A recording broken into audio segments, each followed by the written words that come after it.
Russian ambassador to Denmark yesterday threatened Denmark with a nuclear strike if Denmark got access to NATO's missile defense. More on this at the end. A Dutch biker gang claims intentions to go fight ISIS. Kurdish Peshmerga claim that they do not want them to come. More on this at the end. Peace seems to have eluded Gaza as militants march in Gaza. Kaspersky Labs has been found to have close ties to the Russian FSB. More on this at the end. The seemingly famous Azov battalion has begun digging trenches around Mariupol. More on this at the end. The Nigerian government has delayed presidential elections due to Boko Haram. NATO places Patriot missiles outside of Russian-held Kaliningrad in Poland. More on this at the end. Police has raided the popular application Uber in Paris. The French government claims that Uber is in violation of chauffeur laws. Greece has declared they are to go bankrupt on April 8th. Now for the video of the day. Watch at your own discretion. The video is not gory, however the screams are very agonizing. If you're very queasy, do not watch the video, and if you're a child, you should not be watching the video, but it is not illegal for you to do so. Parental discretion is advised. The video, by its very nature, is naturally violent as it is depicting suicide bombs in the Middle East.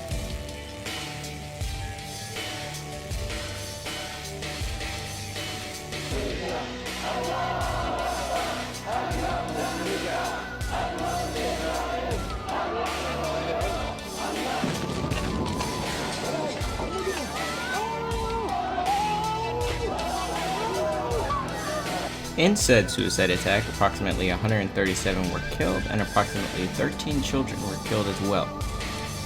The intentions are so far unknown and unclear what terrorist group was responsible for the explosion. Now for citizens' discussion. Well, for those of you who aren't totally familiar with it, basically Denmark has agreed to become part of NATO's nuclear defense network, in that they're going to be outfitting their ships with advanced radar designed to detect incoming ICBMs. And Russia does not like this. And as a result of this action, the Russian ambassador has threatened that if they are to go forward with this plan, Danish ships may become targets for Russian nuclear strikes. Okay, and what is your stance on Denmark taking this position? Well, personally, I see absolutely nothing wrong with it. At the same time, though, I do definitely understand where Russia is coming from. At the moment, nuclear weapons really only serve as a deterrent. Both sides have them. Both sides are, afraid to, attack each other, basically. Now, you add in something like a nuclear defense network that kind of takes that option away from Russia. Now, Russia is alone. Russia's defenseless. They can't hit us. Well, depending on your understanding of how effective these networks are. Russia's ability to retaliate in a nuclear scenario is definitely lessened. That's all I get for now. Okay. I can definitely understand, and I do agree. It is entirely Denmark's decision whether or not they want to become a part of this missile defense program, and I am standing on the Denmark side that is saying that Denmark should have the right and the access to join NATO missile defense shield, the missile defense, with or without Russia's consent. They're a sovereign nation, and Russia's played the sovereign nation card a whole bunch of times before, so why isn't Russia letting them make the decision now is beyond me. If you ask me, a lot of the decision making that Russia's doing right now is really controversial because they're going back on what they said and all these different things in different scenarios, but yeah, so I definitely stand on the Denmark side of things. Oh, does anyone have anything else to say? Yeah, I agree. I'm definitely on the Denmark side. Just to clarify what I said before, that's more of an understanding of where Russia's coming from. Yes, Denmark is they're a sovereign nation. This is up to them. They're a member of NATO. I do fully support them in this decision, but yeah, I definitely understand why Russia might take offense at this action. Dutch biker gangs versus ISIS, and I'm gonna open this myself for anyone who's not understanding what it's about. The Dutch biker gangs versus ISIS is basically talking about how there is obviously a Dutch biker gang who has stated that they have fought ISIS and have been against ISIS already. And my stance on this is no, I don't think this is a good idea. If you ask me, rogue vigilantism, that's what this is, and it's also a way for these Dutch biker gangs to justify what they're doing, to say, oh, we want to fight ISIS, we're amazing, so support our Dutch biker gang, when that's not true. According to, I'm not sure what news source it is, I'll source it in the video, but according to a news article that I read, they created a Twitter hashtag called like fuck ISIS without the U, and they asked for a $1 million raise to get their funding to fight ISIS. To this date, the number that they've gotten is the number that they still need to accomplish their goal of 1 million is 999,636 euros. So obviously not a lot of people are supporting these Dutch biker gangs, and they do have reason to. There's proof that they have fought ISIS, and there are proof that they do have a criminal history. I forgot the name of their gang, which I'll probably put in the video, but they do have a criminal history. The Dutch government said that they don't want the Dutch biker gangs to go fight ISIS. The Kurdish Peshmerga have also said that they don't want the Dutch biker gang to go fight ISIS. So I think that even if the Kurdish Peshmerga are saying don't go fight ISIS, I think that's a big standpoint on what the Dutch biker gangs should be doing right now. What really surprised me is Kaspersky Labs, an internet security corporation, has close ties to the Russian FSB. And in a recent news release, the Kaspersky Labs have criticized U.S., UK, French, and basically a whole bunch of NATO countries. They have criticized their security flaws, while they have mysteriously stayed away from criticizing Russia. Now, mind you, Kaspersky Labs is based in Moscow, and the article did go as far to claim that they did have close ties to the Russian FSB. I personally, I do believe that Kaspersky Labs is probably like the RT of the security world, where like 80% of it's probably owned by the Russian government. I would believe that Kaspersky Labs is probably controlled by the Russian FSB, or has close ties to the Russian FSB, which is a huge security flaw for this security corporation. No one wants their security corporation to be next to the government, at least I don't.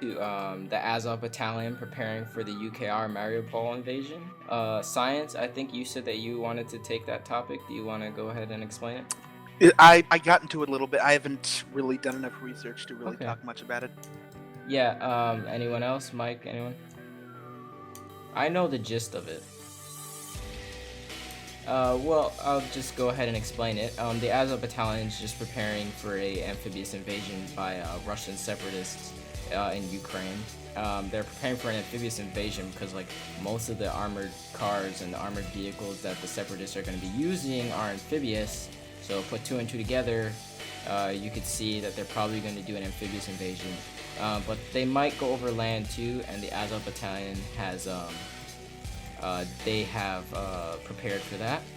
I personally, do I think Azov Battalion's a good thing? Because, you know, there's a huge controversy around them that they're Nazis and fascists. I believe that they probably are fascists, but considering how majority of the Ukrainian army is not making any progress, I would say that they are a necessity at this time, as long as widespread fascism does not spread to the rest of the army and the government. So I support them on a small scale, but not on a large scale. Anyone have anything else to add? This was a big one.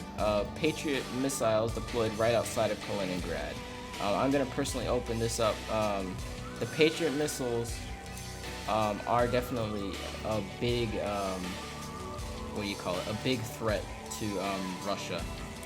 right outside of Kaliningrad. Kaliningrad could easily be taken by NATO, even if there was a nuclear war. It's just so close to NATO that Kaliningrad would probably be the first target.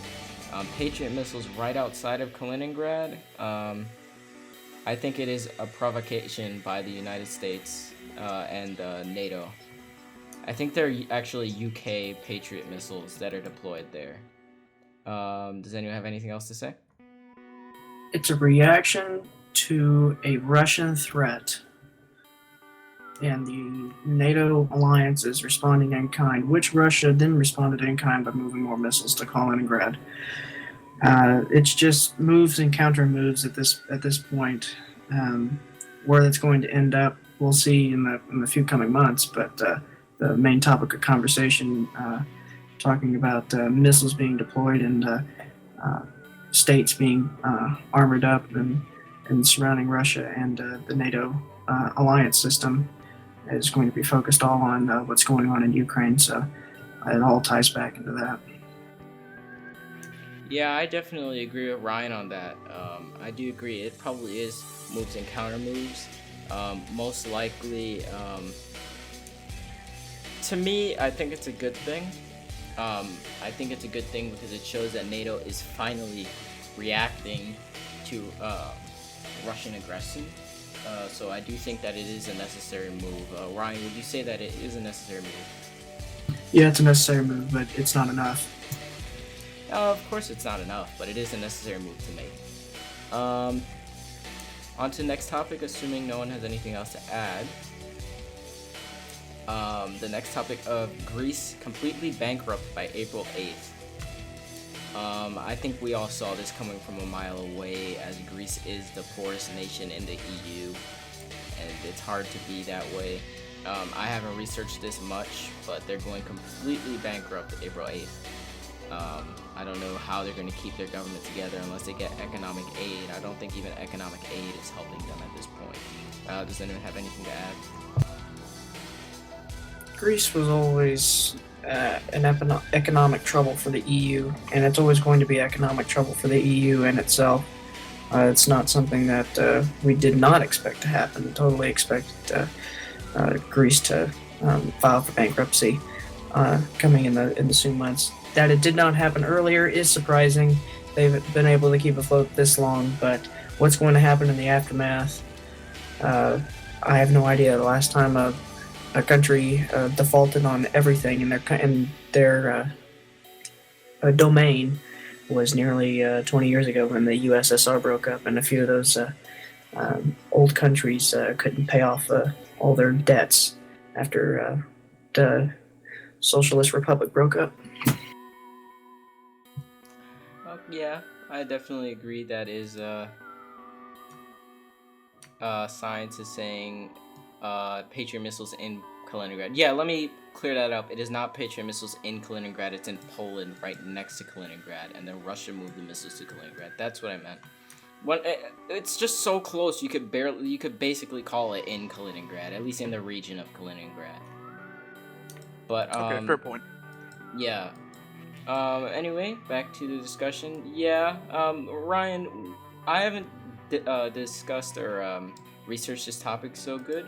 Why would you say that we saw this from a mile coming? Like, why? Most importantly, just answer this question: why is Greece such an economic strain on the EU? Well, in 2013, Greece was going through some economic hardship, and everybody knew that they were about to go bankrupt. And the EU and the United States gave them a bunch of economic aid, and that's what we're seeing run out here.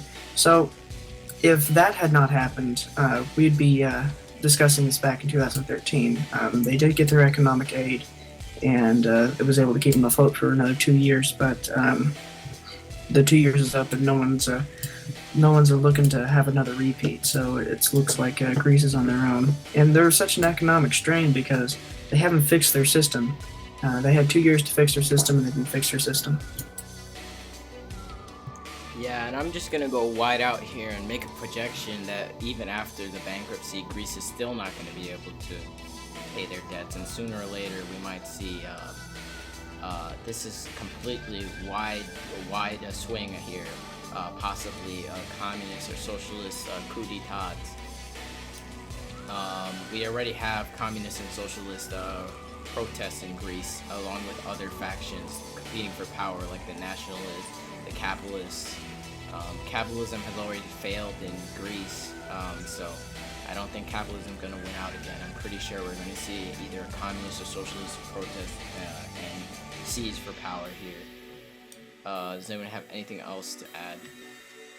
No? Okay, we're going to move on to the last topic of this debate, the topic about the convoy through the Baltic states, which I didn't research it too much, but basically there's just a convoy going through the Baltic states right now to get there for training. There's going to be footage from RT, fair use of course. There's going to be footage from RT displaying the APCs going through the Baltic states, but I do think it is a necessary step, and I do think that this is showing NATO's readiness to be in the Baltic states and be ready to defend NATO countries. I don't think Russia's going to try too many things now that NATO's there. Does anyone have anything else to add?